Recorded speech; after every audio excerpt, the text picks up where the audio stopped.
Unit 1 section A. First question आपका derive differential equation for SHM कि आपने simple harmonic oscillation के लिए डिफरेंशियल इक्वेशन को डिराइव करना है।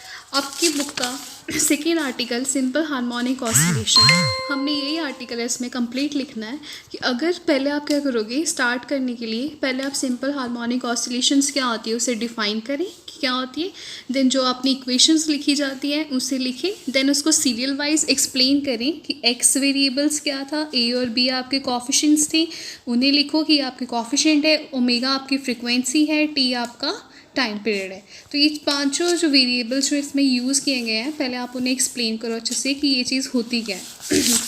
नेक्स्ट है फिर आपने उसी इक्वेशन की जर्नल एक्सपेंशन ले लिया कि हमारे पास एक्सपेंशन क्या आई है, x is equals to A sine omega T plus b cos omega t. ये आपकी फर्स्ट इक्वेशन है, मेन इक्वेशन है इस आर्टिकल की। अब आप पुट करो a is equals to A cos five, b equals to A sine five, ये दोनों की दोनों वैल्यूज़ अपनी फर्स्ट इक्वेशन में पुट करो, आपके पास एक टर्म बन जाती है। ये टर्म आपके पास क्या फॉर्मूला बना रही है, sine A cos B plus cos A sine B. तो cos sine A cos B plus cos A sine B किसके इक्वल होता है आपके पास, साइन ए प्लस बी। तो यहाँ देखो आपके पास sine omega T plus five आ गया। नेक्स्ट है सिमिलरली करके पहले आपने पुट किया था a is equals to A cos five, b is equals to A sine five. अब आप क्या पुट करो, a is equals to minus A sine five, b is equals to A cos five again in first equation, then आपके पास cos का formula derive हो जाता है, आपके पास इक्वेशन बन गई। अब हमने क्या करना है, आप कोई भी इनमें से टर्म ले लो, चाहे ये वाले ले लो चाहे आप ये वाले ले सकते हो, दोनों में से कोई भी अपनी वैल्यूज़ उठाओ यूज़ कर सकते हो। इसमें हमने क्या किया है कि हमने फर्स्ट वाली वैल्यूज़ ली है, A is equals to A cos five, B is equals to A sine five, दोनों को स्क्वेयरिंग एंड एडिंग किया तो आपके पास कैपिटल ए की वैल्यूज़ आई, दोनों को डिवाइड करोगे तो टैन फाइव आ जाएगा। डिफरेंशियल इक्वेशन, अब हमारे पास हमारा मेन क्वेश्चन था ही क्या कि आपने क्या ड्राइव करनी है, डिफरेंशियल इक्वेशन। तो देखो अब आप ड्राइव करोगे डिफरेंशियल इक्वेशन ऑफ एसएचएम और एसएचओ। तो हमें डिफरेंशियल इक्वेशन, डिफरेंशियल का मतलब होता ही क्या है, डिफरेंशिएट करना। मींस आपके पास x है उसको आप डिफरेंशिएट करोगे विद रिस्पेक्ट टू t, तो dx अपॉन dt। अब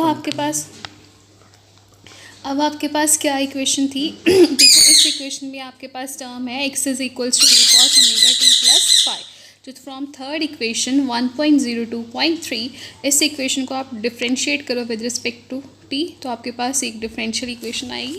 हमने डबल ऑर्डर करना है तो आप सेकेंड ऑर्डर भी डिफरेंशिएट करो, देन अगेन आएगी आपके पास ये बन जाती है डिफरेंशियल इक्वेशन ऑफ एसएचएम। यहाँ तक हमारे पास क्वेश्चन था जो हमें पूछा गया था, drive the differential equation of SHM, यहीं तक था। अगर वो आगे भी आपको इन केस अगर आपको वो बोलते हैं कि आप एक्सेलेशन ड्राइव करो, वेलोसिटी भी ड्राइव करो, देन आप फर्दर आगे मूव आउट करोगे।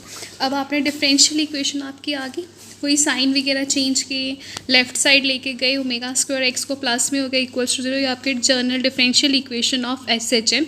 यहाँ उसने लिखा भी हुआ है this is called differential equation of SHM. ये तो आपका था फर्स्ट क्वेश्चन।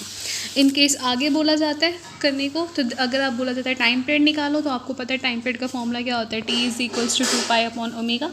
तो इस चीज़ को आप क्या करोगे, ड्राइव करोगे। ठीक है, नेक्स्ट है उसने SHM as projection of uniform circular motion. Uniform circular बोला गया है तो सर्कुलर में क्या होगा, एक सर्कल ड्रॉ किया जाएगा। मोशन है, इट मीन्स आपका पार्टिकल ओ पोजीशन पे है, सेंटर में है, तो ये क्या कर रहा है, मूव कर रहा है। और किस में मूव कर रहा है, सर्कुलर में मूव कर रहा है।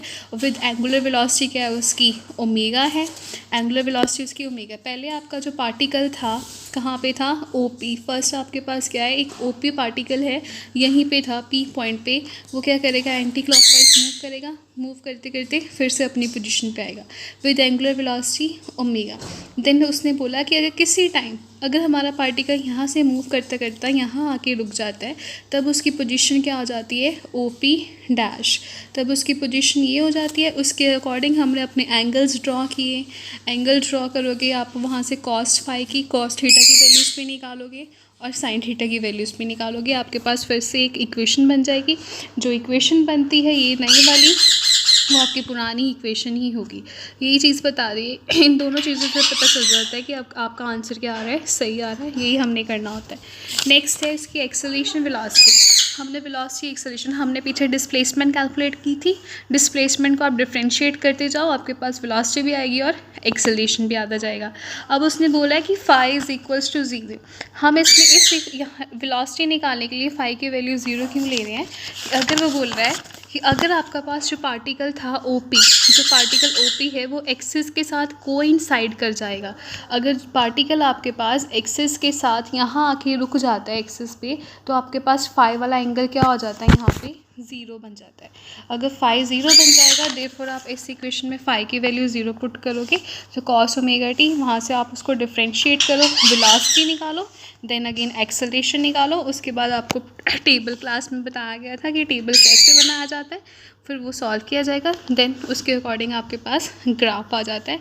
ग्राफ आपके पास डिस्प्लेसमेंट, वेलोसिटी, एक्सेलरेशन, क्योंकि यहाँ पे 3 लाइन है डिफरेंट, एक वेलोसिटी की, एक डिस्प्लेसमेंट की और एक एक्सेलरेशन की, उसके अकॉर्डिंग आपके पास फिल किया जाता है। ये था आपका फर्स्ट क्वेश्चन। लेकिन क्वेश्चन आपका बस यही था कि डिफरेंशियल इक्वेशन तक करना है, तो आपने बस यहीं तक करना था, पीछे तक। लेकिन इन केस अगर वो आगे पूछता है देन आप पूरा आर्टिकल करोगे। अब आपका सेकेंड क्वेश्चन, आपका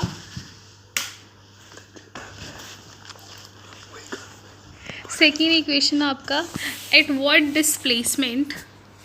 displacement from mean position its kinetic energy of harmonic oscillator half its maximum value explain। कि उसने बोला कि किस डिस्प्लेसमेंट पे